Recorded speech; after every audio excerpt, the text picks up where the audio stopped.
স্বাগতম সবাইকে আবার একটা নতুন রেসিপি নিয়ে আপনাদের মাঝে চলে এলাম। আজ বানাবো খুব সহজ আর দারুণ ঘরোয়া স্বাদের খিচুড়ি। তাহলে আর দেরি না করে চলুন শুরু করা যাক। প্রথমেই দেখো আমি চাল ধুয়ে রেখে দিয়েছি আর যা যা উপকরণ লাগে সবকিছু নিয়ে নিয়েছি। তো কড়াই বসিয়ে দিয়েছি, কড়াই গরম হয়ে গেছে। এবার কড়াই আর এই সাইডে জল গরম করে রেখে দিয়েছি। এবার কড়াই গরম হয়ে যাওয়ার পর কড়াইতে ভালো তেল পরিমাণ মতো দিয়ে দিতে হবে। দিয়ে তেলটা হালকা গরম হয়ে আসলে সেই রাখা বাদামটা দিয়ে দিতে হবে। বাদামটা হালকা মতো ভেজে নিতে হবে। তো দেখো বাদামটা ভাজা হয়ে গেছে, এবার বাদামটা তুলে নিতে হবে। দিয়ে তারপরে এবার ফোড়ন দিতে হবে। তো ফোড়নের মধ্যে আমি দিয়ে দিয়েছি প্রথমে শুকনো লঙ্কা, দারুচিনি, এলাচ, লবঙ্গ এইসব দিয়ে তারপরে জিরাটা দিয়ে দিতে হবে। আর তেজপাতা এইসব ফোড়নে দিলে একটা আলাদাই সুগন্ধি হয়। তো দিয়ে দিয়েছি, ফোড়নটা হয়ে গেছে। এবার এর মধ্যে অ্যাড করব রাখা মুগ ডালটা। তো মুগ ডাল দিলে খিচুড়ি একটা আলাদাই কি বলবো টেস্ট হয়। তো দেখো ডালটা হালকা মতো ভেজে নিতে হবে। তো ভাজার পর সেই গরম করে রাখা জলটা দিয়ে দেব। তো জলটা দেওয়া মাত্রই দেখো কি সুন্দর হয়ে এসেছে। এবার কিছুক্ষণ ফুটবে, হালকা সেদ্ধ হয়ে আসবে, দেন রাখা চালটা দিয়ে দেব।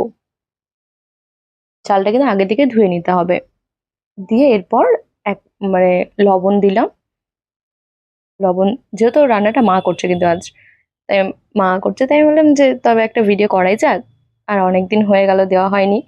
তো তার জন্য দেখো লবণ হলুদ পরিমাণ মতো দেওয়া হলো। হলুদটা কিন্তু একটু গুলিয়ে নেওয়া হয়েছিল জলে হালকা করে, যাতে মানে এখন দিলে গোটা গোটা না থেকে যায় তার জন্যে। দিয়ে তারপরে আমি নারকেল কুচি অ্যাড করেছে। দেখো নারকেল দিলে কিন্তু আলাদাই স্বাদ হয়েছে সত্যি খিচুড়িতে। এরকমভাবে ভালো মতো নাড়িয়ে নিতে হবে যাতে নিচের দিকে না লেগে যায়। যদি নিচের দিকে সেটে যায় না, তবে খিচুড়ির টেস্টটা কিন্তু অন্যরকম হয়ে যাবে। তার জন্য নাড়তেই থাকতে হবে।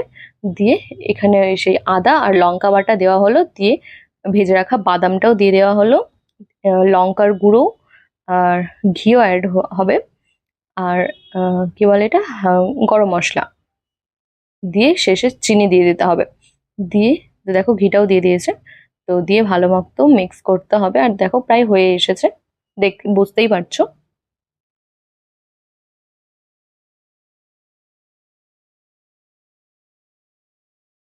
এরকম করে ভালো মতো নাড়িয়ে নিতে হবে। তো আজকের রেসিপিটা যদি আপনাদের ভালো লেগে থাকে অবশ্যই লাইক কমেন্ট শেয়ার করবেন। আমাদের চ্যানেলটিকে সাবস্ক্রাইব করবেন।